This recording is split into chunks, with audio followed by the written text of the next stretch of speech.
দিদি তো কোনোদিন কংগ্রেসের জন্য কিছু করেনি। গত লোকসভা নির্বাচনে ইন্ডিয়া ব্লকের সদস্য হয়েছে, কিন্তু ইন্ডিয়া ব্লককে ভোট দাও বলে বাংলার বাইরে কোথাও কি উনি বলেছেন? একটাও কথা বলুন। উনি ইন্ডিয়া ব্লকের সদস্য হিসাবে এই ইন্ডিয়া ব্লকটাকে ব্যবহার করেছিলেন বিজেপির বিরুদ্ধে ভোট সংগ্রহের জন্য।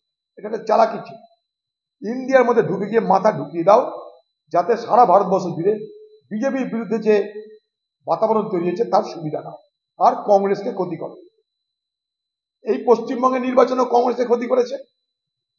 সেদিন সারা ভারতবর্ষের নির্বাচনে কোথাও ইন্ডিয়া ব্লকের প্রার্থীদের একটা ভোট বেজনে বলেছে না।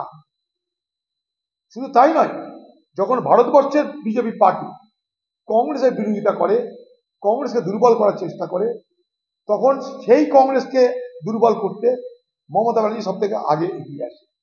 তিনি অনেক কিছু খোয়াব দেখতে পারেন, কিন্তু আমি কেজরিওয়াল সাহেবকে একটা কথা বলতে চাই যে আর যাই করুন, দয়া করে মমতা ব্যানার্জির সমর্থন নিয়ে আপনার দিল্লিতে হিতের থেকে বিপরীত বেশি হবে।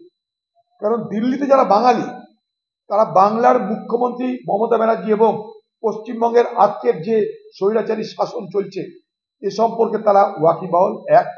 2 নম্বর, তারা পশ্চিমবঙ্গের আজকের সরকারের বড় সমালোচক। 2। 3 নম্বর, পশ্চিমবঙ্গকে যে রসাতলে পাঠানো হচ্ছে, পশ্চিমবঙ্গে যে চোর লুটেরা বাটপারদের রাজ্যে রূপান্তরিত হচ্ছে, তার জন্য দিল্লির বাঙালিরা আফসোস করে আমাদের কাছে আপনারা খুব স্পষ্ট করেছেন না। তাই মমতা ব্যানার্জিকে যদি দিল্লিতে নিয়ে গিয়ে মমতা ব্যানার্জির সমর্থন নিয়ে বাঙালির ভোট যাবার চেষ্টা করে কেজরিওয়াল,